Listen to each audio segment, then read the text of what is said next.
It's showtime. What's up, good people? And welcome to the Frank Harris Show, the biggest, the baddest, and the best show on earth. I got Dominican E with me. We about to get into it. E, what's up, bro? How you doing, man? Good, I'm good, man. The weather's nice here, New York City. It looked like it's gonna be a nice spring. The weather's beautiful right now. So just ready for the NCAA March Madness, baby. Let's get to it. March Madness is crazy, E, right now. But before I get into March Madness, E, I got to ask a question. I don't want to be controversial. I don't want to make any allegations. Let me be clear. But North Carolina Duke, right? I believe the guy name is Withers, young fella, comes in the game, Yeah, right? Guy's on the free throw line, his teammate's shooting the free throw. He steps into the line, Eric, right, and gets a lane violation. Okay? Unheard of, unseen. I've never seen a player do that before. I mean, look, he violated, right? Lost the free throw, lost the game at Duke for the ACC tournament. E, I don't want to make any insinuations about betting and throwing games, Eric. Let me not say that. But see, because people are betting on it on college basketball and on sports now, it raises that antenna to people. Would you agree or disagree? yes, yes, absolutely, Look, again, absolutely. I mean, no allegation. I don't think the young man did that. I think he just was maybe nervous in the moment. He's from Charlotte. He was back home again. But unheard of the way he stepped into the lane when his guy was shooting the free throw, right? yeah. I mean, like he faked, like he was gonna. I don't know why. Just stand there. I don't know why he did that. But like you said, Yeah. gambling and all that stuff, and NCAA college basketball has some history of, kids, betting allegations, stuff, kids taking money, stuff like that. We had the Arizona State issue. We had the forgot. Yeah, what Burton, I think his name was, and Stephen Smith. I mean, Yeah, the old Boston College, right? The mob Boston had those College. guys throwing games. Yeah, So this has been happening, right? And they have Porter's brother, right? I think his name is, but one of the Porter brothers, he got in trouble for that recently. But that was very odd, right? And I don't want to make the allegation in any way, shape, or form. But man, the way he stepped in the lane at the end of the game was really, really weird. But anyway, talking about NIL, before we get to the NCAA tournament, I think we should break that down. Talking about I want to lead up to that. So I want to talk about that game leading up to now the tournament field being picked. Also, Eric, a weird thing happened to a lot of these players that were getting big NIL deals came out and they complained about people online harassing them, people speaking negatively about them, fans being obsessive and crazy, calling them names and doing all kinds of crazy things. Now, let me say this, Eric, before I give you the floor, okay? I wasn't a fan of NIL. I felt that way. So I'm not a fan of it, right? But let me say this. Coleman was one of them, the kid at Kansas State who left Illinois, got $1 million. He was crying. He didn't get it done at Kansas State. Kansas State wasn't very good. I'm sure a lot of pressure was on him because they paid him so much money to come. They didn't get to the NCAA tournament, etc. When you decide to take $1 million and with NCAA basketball, with NIL and all this money, right? You're a professional athlete now. So you're getting the same vitriol and issues that LeBron James may get or whoever else may get that plays professional sports. It's a different realm right now.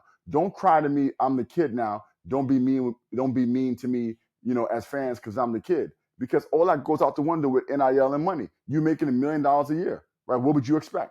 And by the way, the racial epithets, that's not all right in any realm, right? Like if someone yelled racial epithets at LeBron James or professional athletes, we wouldn't be amenable or find that acceptable either. So let's not say any of that is ever okay. But receiving vitriol, the crazy fans, once you start taking the money, Eric, you're a professional athlete. yeah, Like drop the kid act because you're no longer a kid. What are your thoughts on that? yeah. Listen, once you take that money, just like you said, you're a professional athlete, and it comes with the territory. It comes with the territory. Every athlete gets scrutinized for their play, so it comes to the territory. So you got to man up and accept it, and put your big boy pants on and try to perform. You know what I mean? So for them for the players to That's get how it upset, is. about that, I just think it comes to the territory. You got to put your big boy pants on. You're a professional athlete. You're taking these kids are making millions of dollars. It's not like these kids are making millions of That's dollars. right. Athletes making millions of dollars. So listen, it comes with the territory. It comes with the territory. So And so I'm tired of hearing these kids complaining and crying right now. Again, You're a pro. You accepted the money. You're walking around with the gold chains and the fancy cars and the ill cribs and all that kind of stuff as college basketball players. College basketball players no longer exist. You guys are pros now. So accept what you have to accept in conjunction with that. Yeah. So, another quick tidbit, I want to talk about, okay? I find this really funny, right? So everybody has maligned and spoke so negatively about Kawhi Leonard, including us, right? Kawhi Leonard is always hurt, including us, right? Why did he get the big money? They re-signed him, etc. And when Paul George wanted to get what Kawhi wanted, everybody was kind of like, what's wrong with the Clippers, right? Like Paul George has been more available than Kawhi Leonard, right? And Paul George has probably been the better of the two players because of his availability, right? Kawhi Leonard has had better stretches, but Paul George has been the better of the two players, okay?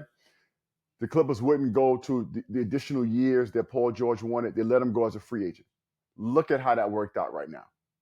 Paul George goes to the Philadelphia 76ers, right?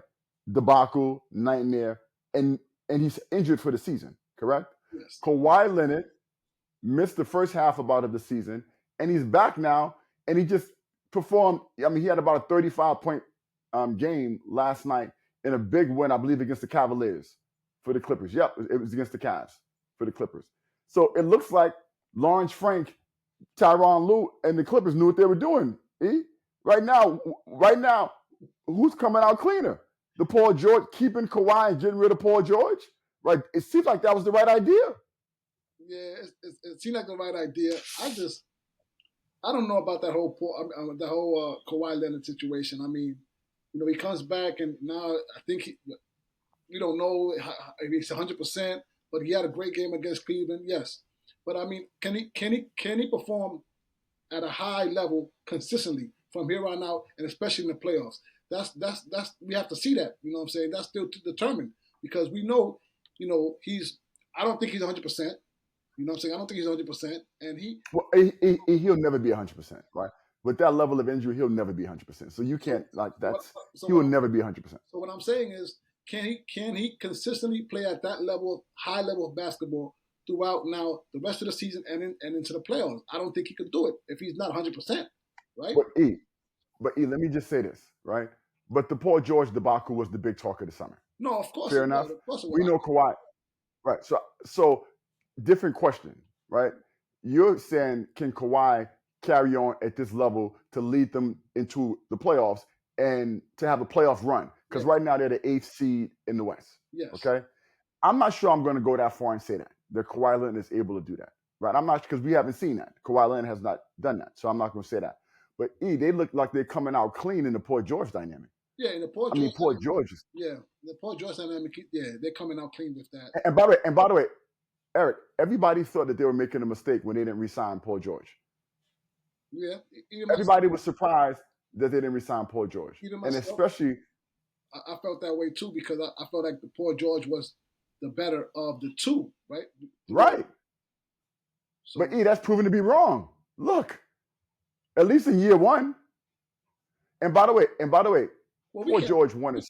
We can't predict injuries, Frank. We can't predict injuries. Paul George. Eric, he was hurt. He was hurt when he got there, right? They must have known. The Clippers doctors must have known something. The man, he been hurt since he's been there. It's not like he got an injury playing. But this is what I'm saying. He's been hurt since he's been in Philadelphia. So if the Clippers doctors knew that, you don't think the Philadelphia doctors knew that? No, I think they must have misread it or something. Or something. Let me say this: when Paul George got there, he was hurt. Correct? Yes. He didn't. He missed the. So unless something happened in the summertime, right? I mean, the guy was hurt when he got there, and it spiraled and got worse and worse and worse. And now he has a season-ending injuries, injections, in all these different places. Clearly, there was some issue there. Fair enough? Yeah, fair enough. Fair enough.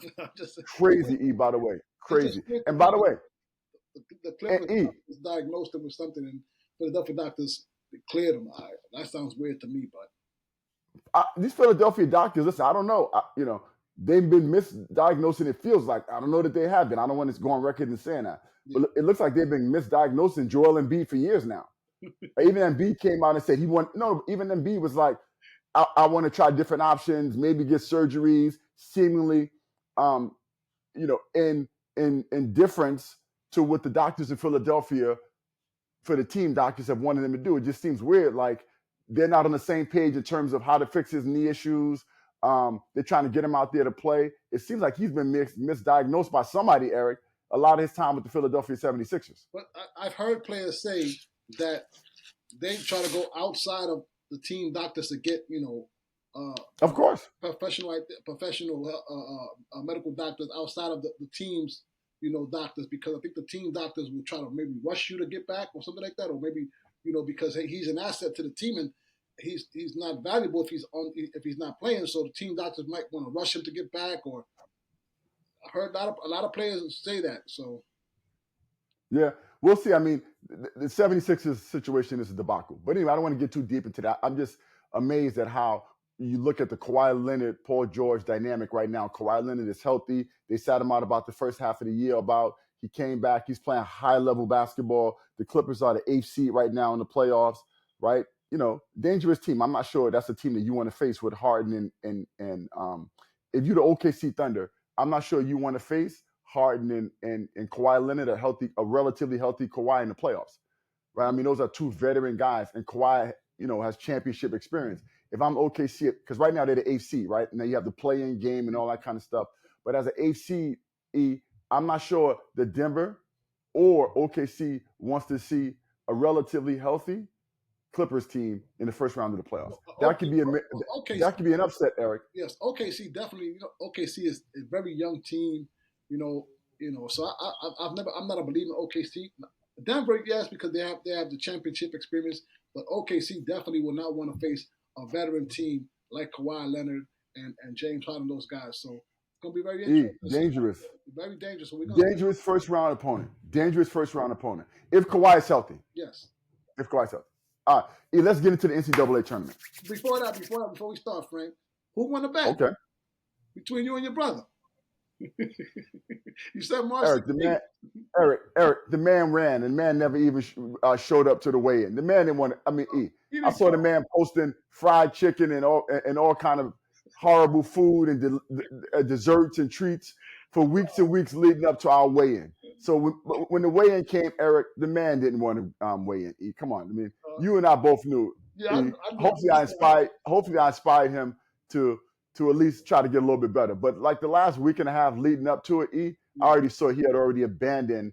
He was working out twice a day, drinking water, and then the last 10 days, everything went south.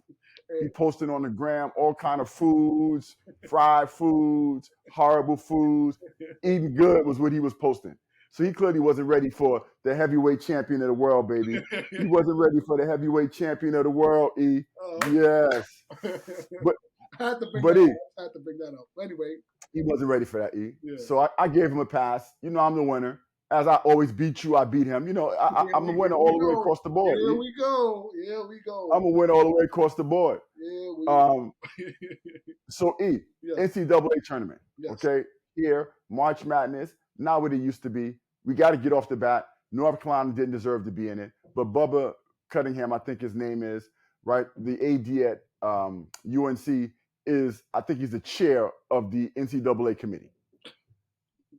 All right. So North Carolina was 1-12 in quad one games. Yeah. 1-12, Eric, against the top teams in the country. Yeah. 1-12. And a weak ACC, by the way. This is a weak ACC year, comparatively, right? 14 SEC teams got in. A whole bunch of Big Ten teams got in. The ACC is weak this year. North Carolina was weak, 1-12. Now, they didn't deserve to get in, Yes. But let me say this. I think that they are one of the hotter teams in the country. I won't say the hottest, but definitely one of the hotter teams in the country, okay? And I think they should have won that Duke game without the violation we talked about earlier, and they would have won the ACC title. Before that, they won about 4 to 5 in a row in the ACC, okay? They won everything, leading up to the Duke game. I really believe, and I don't like Hubert Davis. You know my feelings about his press conference. Oh, yeah. I would never send my son, right, to play for Hubert Davis, okay? And I used to love North Carolina, but I do not like Hubert Davis at all, right? At all, okay? We know about his press conference. We'll leave it at that. When he got his introductory press conference. That being the case, I hate to say it, but they could get hot, Eric, because if you look at the bracket, okay, they go they go, they San Diego State, which I had them beating San Diego State They won easily, that game. Yeah, they won that right? game. And they blew them out. They Yeah. blew them out, E. And then next, E, they got Ole Miss, Yeah. right? I believe it's Ole Miss that they have They got Ole Miss. I don't think they get past Ole Miss. Ole Miss is a very easily. team. I think they beat Ole Miss by 15, 20 points. Ole Miss is garbage. Yeah, I mean, come on. And then after Oh, that, Eric, they got Iowa State. hold on. Let me go here. Ole Miss first, Okay. right? Now, after Ole Miss, they got Iowa State. Yeah. Remember Gilbert, who's Iowa State's best player, first or second best player, storied career at Iowa State. He's out for the tournament. Yeah. Iowa State is missing one of their best players. Yeah, And North Carolina's playing on fire. And Iowa State didn't do great in the Big 12 tournament. Yeah, this. I mean, they look at So, it. They definitely got a chance to come out. I mean, I got them beating Iowa State, and then I got them losing possibly in the next round in the 16 against Michigan State, because Tom Izzo has his team ready all the time this time of year. I have them losing to Tom Izzo and Michigan State in the Sweet 16. But that's a good run for a team that probably didn't deserve to be in it. Okay. Right? I mean, and by the way, if they beat Michigan State and Izzo, would you be surprised? I mean, not really. Yeah, I wouldn't be surprised. Izzo's teams do perform in March Madness, but I wouldn't be surprised. This is right. This is a very weak South region. Very weak South region. I mean, the top is loaded. You got Auburn, and not even. I mean, you got Michigan State, Texas A&M. This is a very weak South region. Very weak South region. So, let me ask you a question. What team do you think could surprise people and get to the Final Four? What team?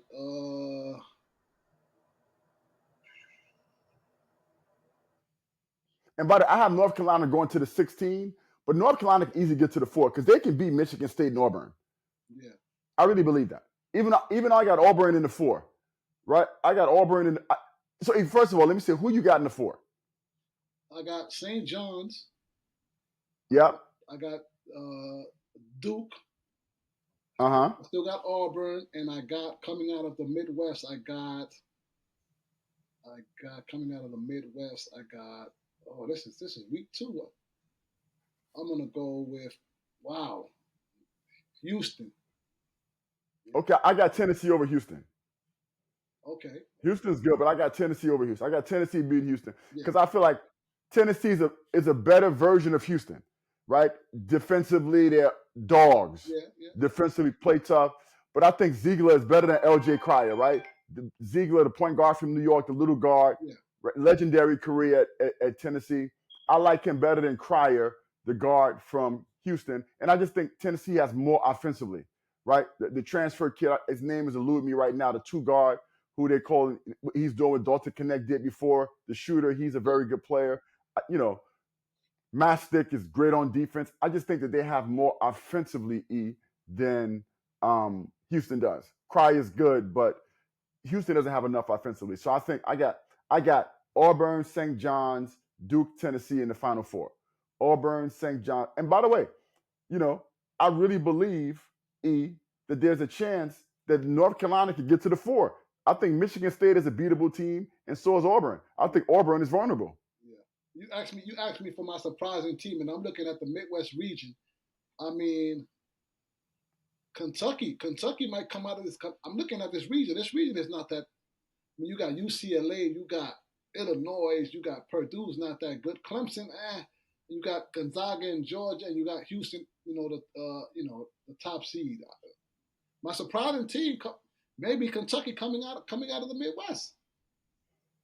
Yeah, I mean, Kentucky, they had a pretty up and down year. I do believe Kentucky can beat a lot of teams, Eric. I mean, they beat Tennessee twice. Yeah, I think that's not a bad pick. I got North Carolina surprising people, but I think that would be a bigger surprise because they wasn't supposed to be in the tournament, obviously. Yeah. But look, that's not a bad pick, I think, because, if you look at, I have them losing to Tennessee, but they already beat Tennessee, like you said. Yeah. And I really feel like they could beat Houston probably as well, right? They have enough offensive firepower on that side as well. So I do believe, that's possible. Yeah. That's possible, E. Those That's are possible. those are the two regions that are very, it's up in the air, right? I mean, obviously Houston is the top seed, but they can. Yeah, I think Houston's always beatable. Now next year they have the best recruiting class in the country. Yeah. Senac, Hardwell, they have all these kids coming in, top 10 kids. I mean, they got a squad. And I think that's when if some of the other kids stay, right? Uzan and those kids will be back next year. You hope they will.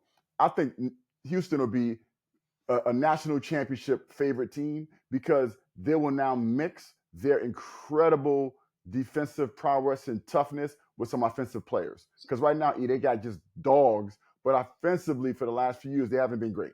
I think these high school kids that they have coming in are really, the kid Senac is really, really good. 6'10", could score, could shoot, top 5-10 player in the country, really, really good. I think he's, next year is their year. So Frank, AE. let me ask you this. We're talking about kids coming back. I mean, obviously the biggest headline is Cooper Flag leaving for the NBA. Is he coming back? I mean, there's reports that he might stay, right? I mean, listen, he's 17 years old. He's probably having the time of his life in college. He's making about $8-9 million. So no, he's not making $8-9 million. I mean, come on, let's not exaggerate. How much do you think he's making, Frank? Not that much. NIL, I don't think not $8 or $9 million. $8-9 million, and New Balance contract, which we can't wear right now because he's playing for Duke. But New Balance contract, NIL deal. How much do you think he's bringing in a year? Nah, not that much. Yeah, I mean, if you told me he was bringing in a couple of million and maybe $3 million, $2, I'd go with that. But $8? I mean, I don't know. I don't know if I'd go there.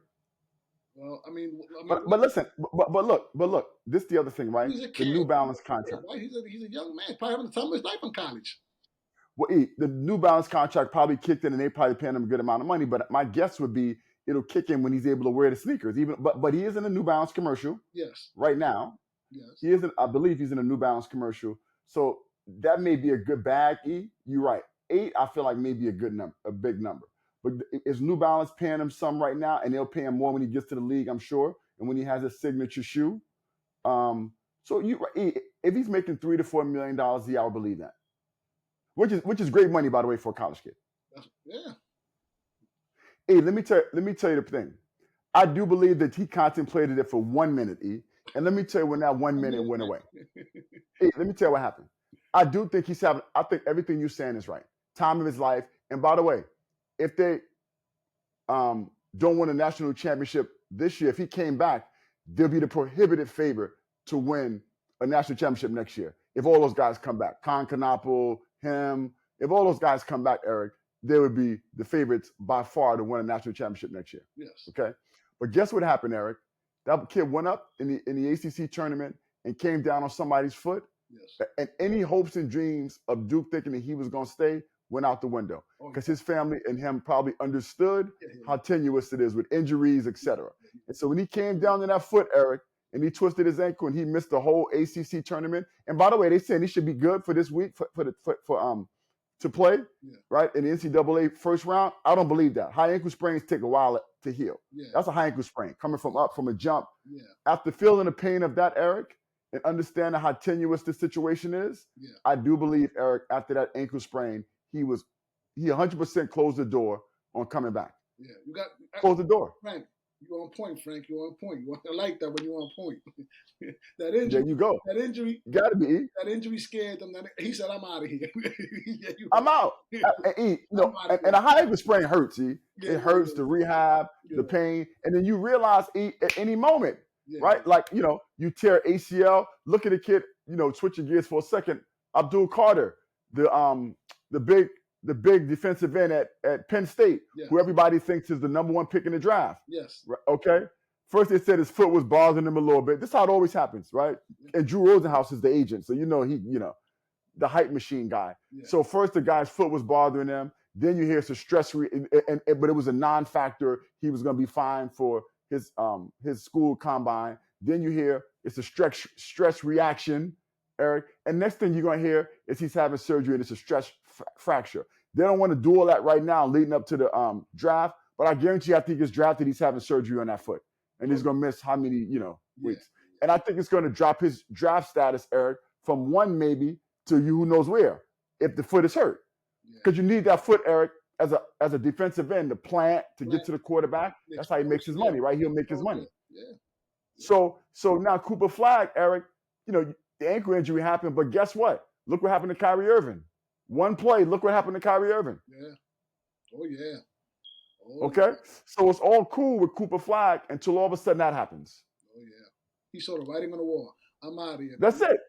I'm out of here. So after this tournament, that's it. Listen. And so, by the way, I think he thought about it. I think he thought about it for a minute, though. Yeah. Right? Because, like you say, and everything was going great. Right? He did what he's supposed to do. Right? He was national. Well, him and Broom should be 1 and 2 for National Player of the Year, but he's ACC Player of the Year, historic ACC year, led Duke in 5 categories as a freshman. He lived up to all the hype. Yes. Okay, and they were winning doing it. And by the second half of the year, they were kicking everybody's behind him. I mean, they were beating everybody. Yeah. All right, and everything was rosy and beautiful. And you had Duke, and Duke is back in a sense, beating everybody at the top of the mountain, number 1 in the nation, arguably. And then all of a sudden, Eric, with all of the rosy, great things happening, you get the injury. Yes. Yep. Yeah. And then you know what you say? Thank you. It's been real. I'm out of here. I'm out. Right?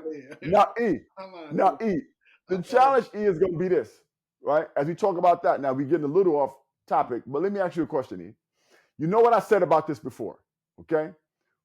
The NBA gives players to teams. You know how I feel about that, right? They put players where they're supposed to be. LeBron James in Cleveland, right? Of course. Derrick Rose in Chicago, great story, right? Of course. Patrick Ewing to the Knicks. Right, New York needed something. Like, of course. In the lottery, they had like the corners was bent, something like that. That's the conspiracy. They had like the corners bent when the Knicks won the lottery. I tell you, boy. The Spurs, the Spurs and Victor Wembanyama. You know that with Popovich. Yeah. You know, and by the way, hopefully Popovich gets healthy again. Right, great coach. Yeah. Seems like a great man. Hopefully he gets healthy and he's able to coach again. And now you got Cooper Flag. Right, Eric? And let me just call it what it is, right? Cooper Flag, the NBA loves Cooper Flag, right? Because he's a white boy with game. He got game. Yes. And I'm not sure we had one of those from the U.S., right, at a high level in the NBA in a while. Can you think of one? It's been a while, right, since we've had one, Larry Bird type of hype coming into the NBA. Who was one that we could think of? I can't think of one. I mean, you have international guys, right? Yeah. That came in and they were, guys like Dirk Nowitzki, but that's not a U.S. guy. Yeah, I'm talking about America. Right? You have, Luka Doncic. We got a lot of these international guys, but you got a white kid that all of a sudden could be not the face of the NBA, but a great white hope in the NBA. Yes. Right? And so my question to you, Eric, is this. What do you think the NBA puts him? I think they're going to put him with the Utah Jazz, in my mind. Right? Or now that the Spurs are tanking now, Victor Wembanyama's out for the year, as well as now De'Aaron Fox had to get surgery on his pinky, his left pinky, Eric, his left pinky, and all of a sudden he's out for the whole year. Left pinky surgery. Yeah. Right? Come on, tape that thing up and play, bro. Come on, tape that thing up and play. Come on, bro. Left pinky surgery. So clearly they trying to tank. That's a shooting hand, though, Frank. Yep, you're right. That is a shooting hand. That's fair. Tape that thing up and play. E. That's fair, but he gonna say tape it up and play. What's wrong with E. Who you think they're gonna give him to? He's not going to the Wizards. They're not sending him to Chocolate City. No. We talked about that earlier. No. No Chocolate City for him, E. Where you going, E?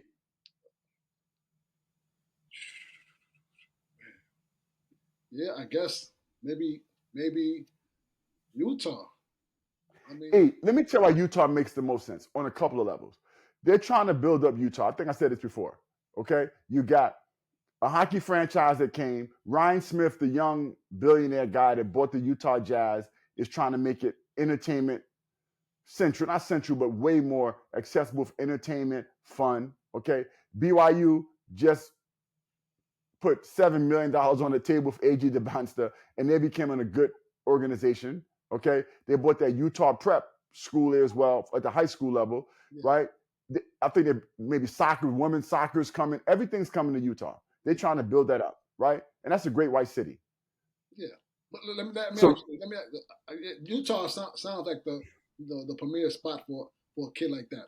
But what about Brooklyn? let me tell you why they don't care about Brooklyn. That's a good question, but let me tell you why they don't care about Brooklyn. Because that's like Brooklyn's like the Clippers, right? If you're gonna put them in LA, you got to put them in New York. You got to put them with the Knicks.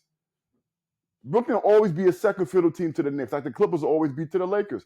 No, the Clippers can win a championship, Eric, and LA is still a Laker town. Is that fair? Yeah, true. That's fact. That's fact. That's facts. The knowing Brooklyn can win a championship, do you think the New York is not going to be a Knick town?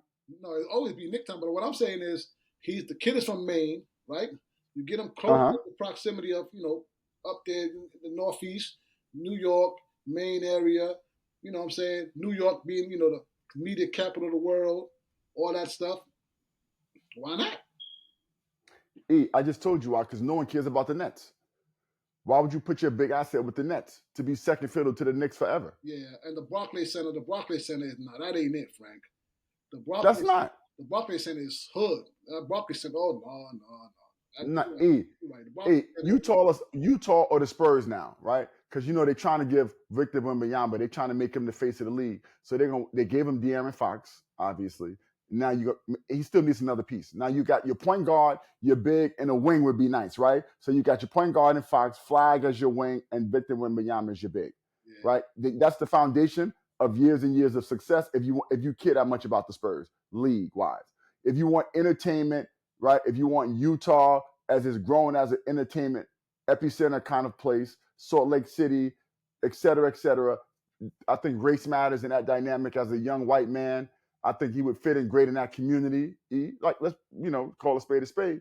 I think that's an environment that would be suitable for Cooper Flag Yeah, yeah. I for think what they're trying to do with that city. Fair enough? yeah, I think so. I just thought of Brooklyn, but then the Barclays Center, people playing dice games in the Barclays. The Barclays Center just hood. You're right, Frank. The Barclays, He ain't going there. he not He's going. not going to. And the Wizards are horrible, but you're not going to send them to a moribund franchise like that. No, you The can't. Wizards, their franchise is terrible. No, you You're can't. not sending them there, No, you can't. right? Like, you're not sending them. And he don't want to be in Chocolate City anyway. You know that. No, he don't. The only person that want to be in Chocolate City is Porzingis. but yeah, he don't want to be there. Listen, man. So, Barclays City, and listen, Barclays City, boy. Woo! they're not sending him to Charlotte to play with LaMelo and being in that market, right? That's another really, really, really bad team, Yeah. right? They're not sending them there, Yeah. right? And so the options of really, really bad teams, right? You got Utah and the Spurs would be bad now. Those are probably the two places. Yeah. Probably Utah's one on my list, and the Spurs are two. So anyway, I'm gonna tell you what team everybody needs to watch out for is Drake, right? They hired a Division II head coach. Yeah. I thought about that. They bought some of those Division II players up. They bought 4 players off his Division II team. Yeah. That won national championships. They got 2 other. I think they have 6 Division II players on their roster, right? And they went and won their conference. And I think they got the Player of the Year in the conference. Yep. With Division II players. Yeah. I'm gonna tell you something. That's and by the way, Drake is always a good program. Yeah. Sure. It's amazing. Yeah. But Drake is a team that's a dangerous team. I have Drake advancing right in my bracket. I think Drake is a tough team. I got Drake winning the first round against Missouri. Okay. So I even have Drake possibly getting past Texas Tech. And Texas Tech is good, right? But their style of play fits great for a team like Drake to potentially upset. I got Drake getting and then they play against your boys, Eric, St. John's. And I almost wanted to take him over St. John's, Eric, but I couldn't do it. I almost said, you know what, Drake may be able to get past St. John's, but I said to myself, nah. How you feel about Patino and Calipari? Calipari? Yeah, how you feel about that? Calipari?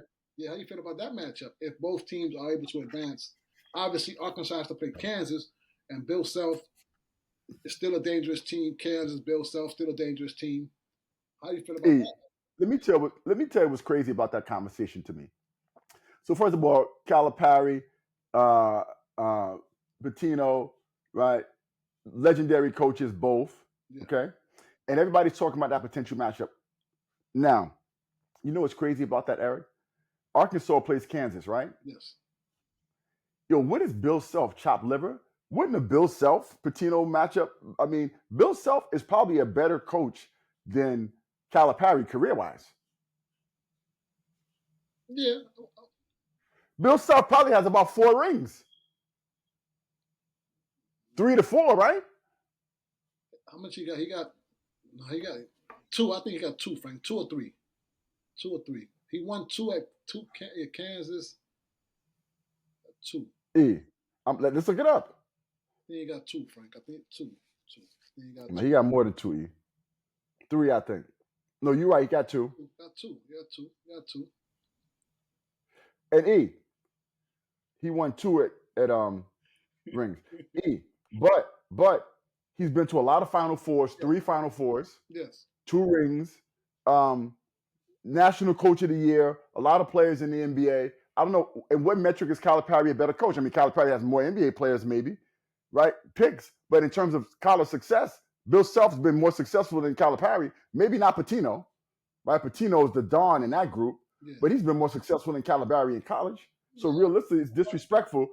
It's some way kind of disrespectful, but Calipari, Italian. 2 Italian guys, Patino. as what's the name said, Paisanos. That's what Dick Vitale would say. Calipari, Patino, right? 2 Paisanos, yeah, Yes, Yeah. but look, but a Bill Self who's had a better college career than Calipari would still be, Patino's Self is still big time, Eric. Yeah. But, I mean, either or, you got Calipari, but for the media and the sports world, the narrative and the compelling matchup will be Calipari and Patino. That would be, I just don't know. So Boogie Flan is coming back. It's funny how these teams do this, Eric, on purpose. So they came out and said Boogie Flan was coming back before the selection committee picked the teams. You got to do that so the selection committee knew in terms of seeding and them getting into the NCAA tournament that Boogie Flan would be back. But the problem, Eric, is Boogie Flan has missed the majority of the season. And so you don't know what you're going to get from this guy. You're not getting the Boogie Flan that we saw early on that was a very, very good freshman, right, in the SEC. I mean, the guy hasn't played, 20 some odd games. Yeah. So, I mean, he'll come back. But look, to me, 2 underachieving teams are playing against each other in that first round. Yeah. So St. John's has overachieved. Patino, shout out to him. But Kansas they had the most NIL money. They paid the most money out. They paid Dickerson, AJ Storr, the kid from Wisconsin. They got all these guys, Eric. The kid from North Dakota State, Mayo, I think his name is. The little guard from Northern Illinois, I believe, that was Hoyt. I think they put the most. They paid everybody. They had Dewan Harris coming back. Sometimes, Frank, when you're trying to put a team together for a year, you know what I'm saying, the pieces don't fit. And I think they did a bad job trying to evaluate the talent to fit to their style of play, and we saw the results, right? I mean, they were like 4th or 5th in the Big 12. Down year, underachievement year, maybe one of the worst coaching jobs you would say that Bill Self has done at Kansas with the level of talent. Like Hunter Dickinson was a player of the year caliber player, Eric. Yeah. So, and then the same can be said about Arkansas, right? Boogie Flan did get hurt, but on paper, Eric, Wagner is at Arkansas right now. He's the big time player, right? Thiero is a wing that's an NBA guy, big time athlete. I mean, you got guys on that roster, Eric. Adu, I believe the kid, Jonell, I forgot the kid that played for Jonell. I can't think of his last name, Eric. Maybe Davis, I think. Jonell Davis was the kid that played for Florida Atlantic when Florida Atlantic had their run. Okay. Right? They paid him a lot of money to come. Yeah, yep. Jonell Davis, right? I believe so. You saw him for Arkansas, right? Yeah, Jonell Davis, I believe his name is, FAU. Big time NIL guy. Yeah, Jonell Davis. Yep. Yeah, big time NIL guy. DeJuan Wagner was the top 2 or 3 player in the country in high school. Yeah. But they paid him a lot, I'm sure, to go to Arkansas. DeJuan Wagner hasn't lived up to the hype. I mean, he's a good player. And I think he just needs time to continue to develop. Richmond was a high-level player, the lefty from out of Camden. Calipari's team is underachieved. Flan was pretty good early on, but they've underachieved. So you got 2 underachievers in that game. the underachieving Arkansas Razorbacks against the underachieving Kansas Jayhawks. Yeah. Interesting matchup. It really is. Who you got winning that matchup?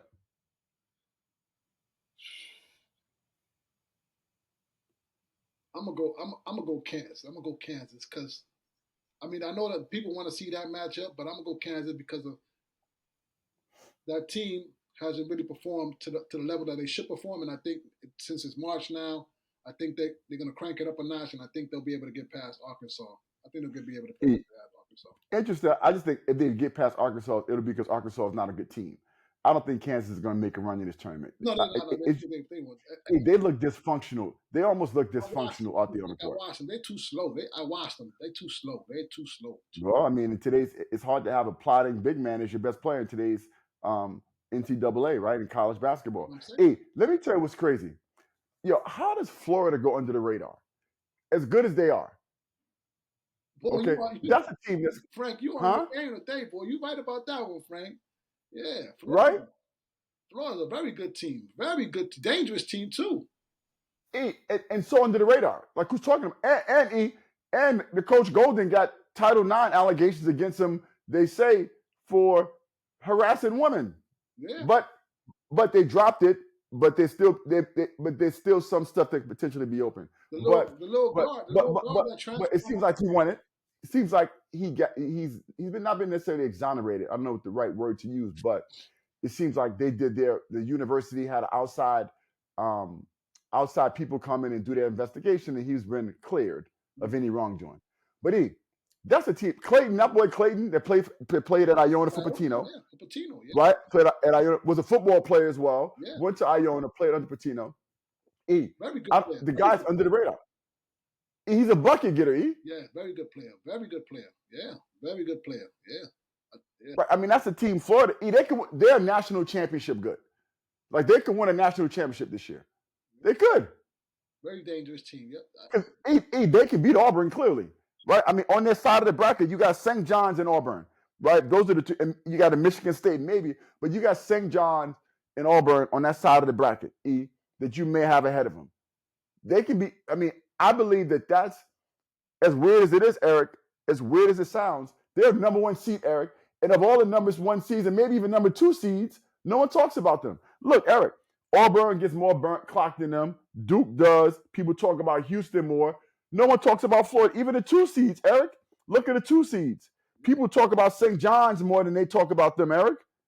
Michigan State more. No one talks about Florida. Yeah. That's a dangerous team. It's weird to say dangerous for a number one seed, but for a team so under the radar, man, that's a good team. I'm trying to see what region are they in. Who, Florida? Yeah. Well, they're at the bottom of the Auburn bracket. So Auburn is in one region, then Florida's in the other. I'm not sure what region that is. No, they're Florida. Probably out west, maybe. The South region is they're not. I won't see Florida. Auburn probably is in the South, right? And Duke is in the East. The West region, they got. Let's see. Memphis. I don't see Florida here. Unless they're over here, maybe they're out over. They're not in the West. Midwest. They got to be in the East region. No, I think Duke is the number one in the East. Yeah. So you got Duke, Auburn, Florida. Yeah. Florida in the West. That's what I just said. Yep. They're in the West. Yeah. Yeah. So yeah. But underrated team though, right? Underrated team. Yeah, and by the way, to me, Auburn is a team to me that's very beatable, and they were the number one overall seed, but they're very beatable. I think the best team in the country. No, go ahead. Finish what you were going to say. And by the way, your Dominican brother. Yeah, I got to bring this up, Chad.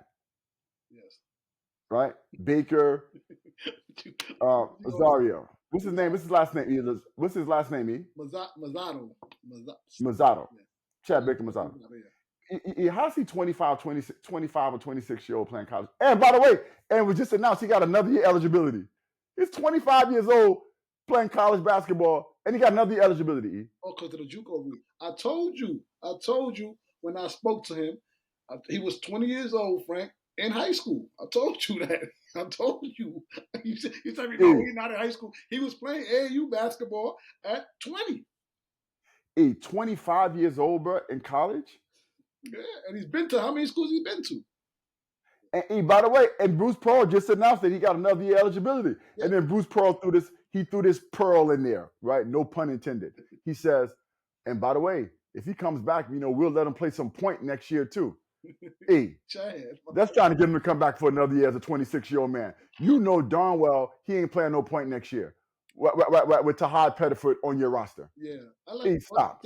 Pettiford might leave, but I like Chad. Chad's my man. That's my guy. Now Pettiford can't leave because you know why? Toward the end of the year, he kind of faded a little bit, right? Yeah. And so he could leave, but I think one more year of college would do great for him. He'll be a first-round pick with one more year of college. My man, first-round pick with one more year. That's my man, Nick Van Exel. but Van Exel was almost 6'3" though.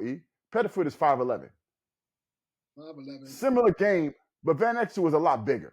6'2", 6'3". Pettiford is a little guy. Yeah. Very good though, but he needs one more year of college. Yeah. I think so too. Yeah. But these kids nowadays, right. And it'll be for him to stay because he's probably making just as much as the second round pick will get at Auburn. So he should stay. You're right about that. Yo, I got a question for you. You a Danny Hurley guy. Yes, right? Sir. Yes, sir. They'll get knocked out in the second round, right? Probably against Florida. You guess, right? Danny Hurley loses in the second round. Bad year for UConn. After all the talk he's been talking about, right? Yes. Bad year for UConn. Fair enough? Yes. If they're out in the second round. Yeah, I think Danny needs to take some time and reevaluate himself and tone it down a notch. That's my guy. But he, reevaluate yourself. He's wired different, than a lot of coaches. You know what I'm saying? But he should, reevaluate himself, bring it down a notch, and just coach basketball because he is a great mind. When it comes to coaching, he has a great mind for coaching. He got great pedigree. His father's Hall of Famer. His brother is surprisingly still at Arizona State. So he has everything in front of him. He just needs to take it down, take a Musa moment, take it down a knot, and reevaluate himself and come back better next year. I think this year was a very stressful year, right? Because he turned down the Laker job and things didn't kick off right in the beginning of the season when they went down to Maui. They lost a couple games early. Then all the stuff was coming up. They had a 60-minute interview, so all that stuff was probably very stressful for him. And I think he needs to this year. Eric, but his arrogance was too much. All them coaches is like that, though, Frank. All them coaches is arrogant. Frank. No, I'm not sure about that. Frank. When he says he's the best coach, in college basketball, and guys like Michigan State, Izzo is still coaching, and guys like Bill Self. He apologized for that, Frank. He apologized. I understand that, but my point is he be bugging me. But you know that. But okay, can he not say that after winning 2 back-to-back national championships? No, you can't say that. Because let me tell you why, Eric. Out of respect for the older guys that paved the way for him, yes. Eric. But you still feel that way and still have that bravado about yourself that I am the best coach. Eric, in that context, you don't. Let me tell you why. You might feel you're a great coach, Eric, but you don't tell an official in that context, don't turn your back on me because I'm the best coach in America. Right. Having internal confidence, Eric, that you're a great coach, you're right. You're supposed to feel like you're the best, but you don't tell an official, don't turn your back on me because I'm the best coach in America. That's different contextually. He's not a Eric. Heat of the moment. You know how games get right, and you going back and forth. At the highest level, he doesn't have half the amount of wins as Izzo. He doesn't. At the highest level, he doesn't have half of the amount of wins. Well, hold on, as Patino. At the highest level, you can't say something like that. At the highest level, those guys are way ahead of him. I agree with you on that, Frank. I'm just all right. All I'm saying is the back and forth with the referees. We know how those exchanges could be. A referee. Nah, but you can't say that. You can't say that. Heat of the moment, things are being said. We don't know what the referee said. He turned his back on. We don't know. There's nothing the referee could have said that made that comment okay. Right? Let's not say what the referee said. Said I'm the best coach in the game, so don't turn your back on me. There's nothing the ref could have said that justified that statement. Because he's not the best coach in college basketball. He's not. And right now he's the flavor of the moment guy, which is cool. But let's see now. But Frank, But hold on. You had 2 great years right now. He had 2 great years, yeah, correct? yeah. You look at a guy like Patino. He took how many teams to the Final Four? Took Providence to the Final Four. Took Kentucky to the Final Four. Took Louisville to the Final Four. Won the national championship at Kentucky. And you know should have had another one, but he left because that next team that Tubby Smith won with was his team. Yeah. But one at Kentucky, one at Louisville. How can you, Eric, that's disrespectful to that guy to say you're the best coach in college basketball. Yes. By the way, hold on. I'm Hold on, Eric. with you on that, Frank. Eric, disagree with you on that. Eric, Bill Self got 2 national championships too and has a legacy of excellence in college basketball. You can't say that, Eric. I'm not disagreeing with you on that, Frank. All I'm saying is... But you are disagreeing with me because you tell me who knows what the referee said. No, there's nothing the referee could have said to justify that. At that particular moment, listen, he apologized. He went up and apologized to all those great coaches. All I'm saying is the heat of the moment, right, at that time, and we know how referees and coaches react, in the course of a game. I don't know what the referee said, but in that moment, he felt like he is the best coach in America. Eric, you cannot say that in that context. You're saying you don't disagree with me, but you're justifying it, so you do disagree with me. You're saying, Frank, I agree with you, but then you're justifying him doing it. So if you agree with me, he shouldn't have said it.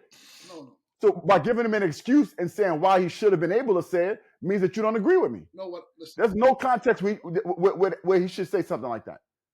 Listen, the man apologized.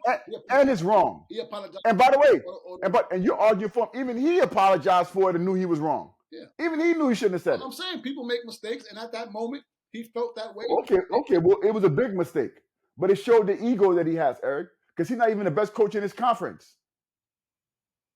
Listen, listen, that's my guy. He's not even the best coach in his conference. That's my guy. I'm a stand by. All right. I'm a stand by my man. So E. I'm a stand by him. So E. Yeah. Okay. I'm gonna say E. So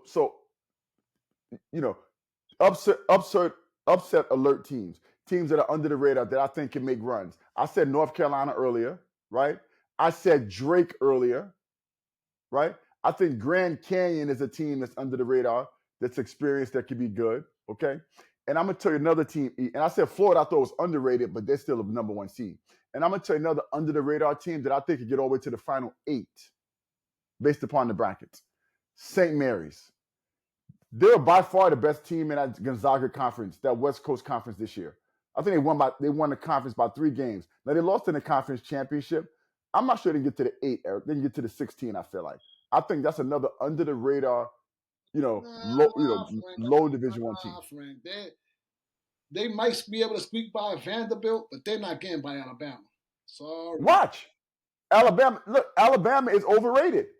And they're young. Sears had a mediocre year this year. Sears has been up and down, right? The big kid, Grant, the kid who transferred in last year, mediocre year. Grant Nelson, right? Mediocre year, right? And then you got a bunch of freshmen, guards who play a lot. St. Mary's is an experienced team. I got St. Mary's beating Alabama. And then, Eric, I got them beating Wisconsin. And then losing to Duke.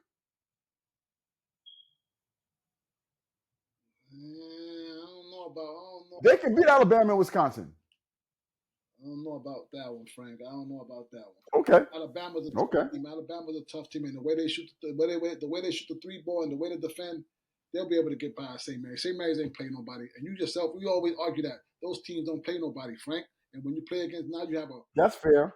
That's fair. Right? But with their auto, Eric, but they're a very experienced team, and experience bodes well in NCAA. Yes, very experienced. Usually, Eric, teams that upset teams are normally teams that have a lot of like Grand Canyon is like that. Yeah. Teams that have a lot of college experience. Because But let me tell you this: have they faced a team with athletes as Alabama or the Worlds, right? Yeah, Gonzaga. Gonzaga don't got no athletes, Frank. What athletes they got? What do you mean? Of course they do. I'm talking about athletes, Frank. You know what? Athletes, man. Eric, Eric, hold on. Gonzaga has all of these transfer athletes that were great athletes. Right, Nembhard is a very good point guard. They got the really athletic wing. This is a 6-year player. Nembhard, some people argue, was the best point guard in the country. Alabama got. They got the kid. Got some athletes. They have. I went to see them play against Pepperdine in California. They got full of athletes, bro. They do. But the level of athlete like Alabama, Frank, Yes. we're talking about SEC. E. They got high-level transfer kids that came in to play this year. Yeah, I mean, listen, they could squeak by Vanderbilt. Vanderbilt's a very dangerous team too, but they could probably squeak by. Nah, they're not dangerous. They ain't got no. Who they got? The kid the kid from I think the kid that transferred from Michigan State, the guard. I think it's from New York. They got But Vanderbilt ain't got nobody. they got a Dominican kid there too. My man transferred from Cornell.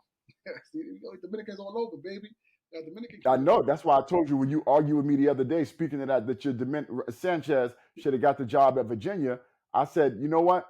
It's so many Dominican basketball players, Eric, that's not at the college and high school level, that if you're a Dominican assistant coach, you're a commodity right now. Because there's so many really good Dominican Republic, for a small island, Eric, has done a very good job in developing their basketball players. Yeah, we still right? we still behind, but we getting there. We getting there. But Dominican Republic used to be. I'm gonna mention a name, and we both gonna feel a certain type of way. They just announced Pedro Pablo is director of basketball, I guess, operations for the Dominican Republic, which.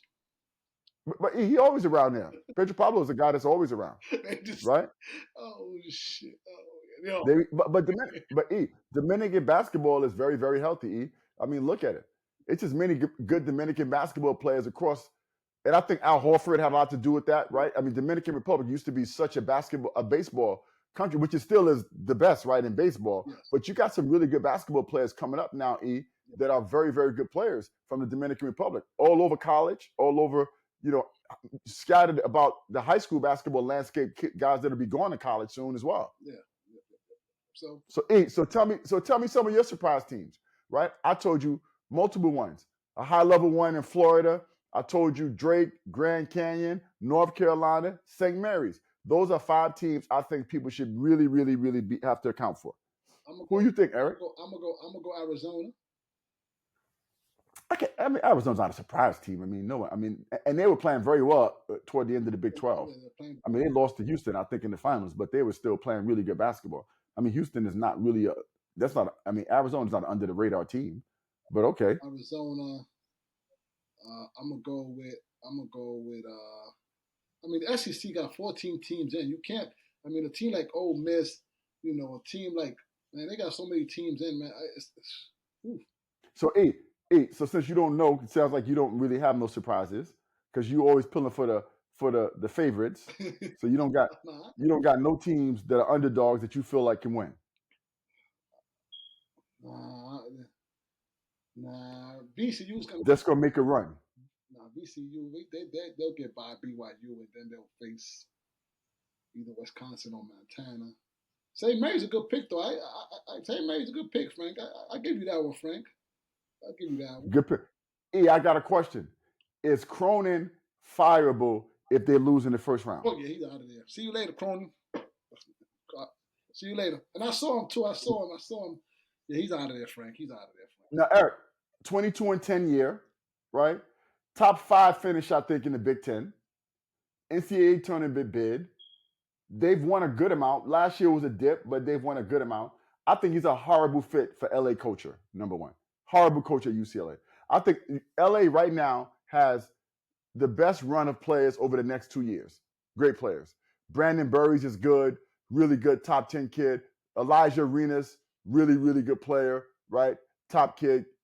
And then in next year's class, you got Jason Crow, really good. Ariza's son is very good. They got this kid Collins, who goes to St. John Bosco, who's very good. And Brandon McCoy, who goes to Bosco as well. All these guys are top 10 guys, top 15 guys in the country, but none of them are going to probably want to go to UCLA to play with Cronin. Yeah. So they got Utah State in the first round. I got them winning that game, and then I got them losing the second round to Tennessee. Okay? I think Cronin should be out, number one. And one thing he did, Eric, and let me just go back to this really quickly. I've never seen a coach, Eric, that I can remember throw everybody under the bus except for himself. Did you not remember his press conference when he said the coaches don't bring energy, the players don't bring – I'm the only one that brings all the energy. I got 500 wins. I don't even need to do this. I'm a great coach. Me. He threw everybody under the bus. The fans, the administrator, he threw everybody under the bus. That's why I feel he'll be out of there because of that early on hiccup he had with the media and all that stuff, when everything that was going on in UCLA, and he threw his team under the bus. I think that's not just his team, Eric. He said the team, the coaches, the fans. He was talking about everybody. Yeah. I forgot the comment he said. He was like, "Oh, my team is soft," or something. I forgot what it was. He said something like that. Yeah, he's out of there, Frank. He's out of there. Unbelievable. And then, Eric, to compound that, he also complained about being in the Big Ten. Well, you knew they were going to go to the Big Ten probably when you took the job. Yeah. Remember, he talking about the practice, the schedule, the travel. What do you mean? Everybody wants to come to LA. So you killed an AD too at that point, and the president of the school because you mad about being in the Big Ten. So anyway, He's out of there, Frank. interesting dynamic. So anyway, E, let's wrap up with this. Who are you picking to win it all?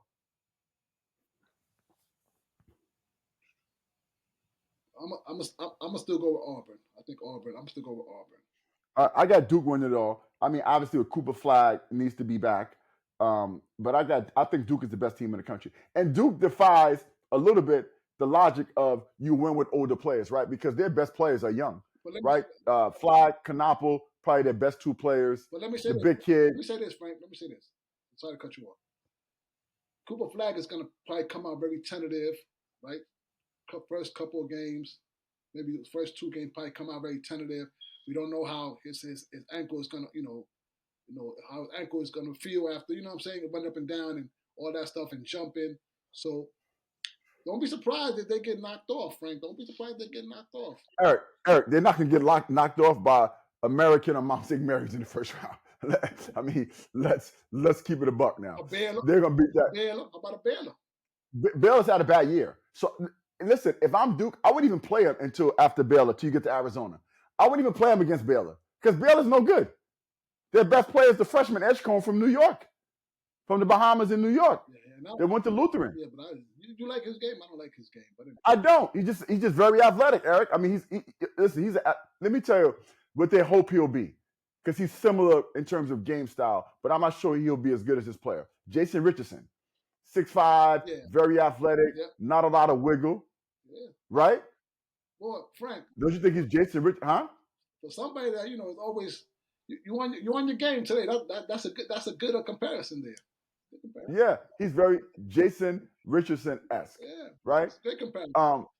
Great comparison. So, right, and then the little point guard from Mount Verde's good. Robert Wright, I think his name is, from Philly, team final kid, I believe. Good player, but he's a freshman. The kid from Duke who transferred in there ended up being a bum. The point guard that was starting at Duke, right, who went to Paul IV, he ended up being a bum. But but anyway, I'm just saying, with Cooper Flag's injury, obviously they won't lose to whatever that team, the play-in game or whatever. They won't lose to that. But I'm just saying, a Baylor team, never know. Then you might have.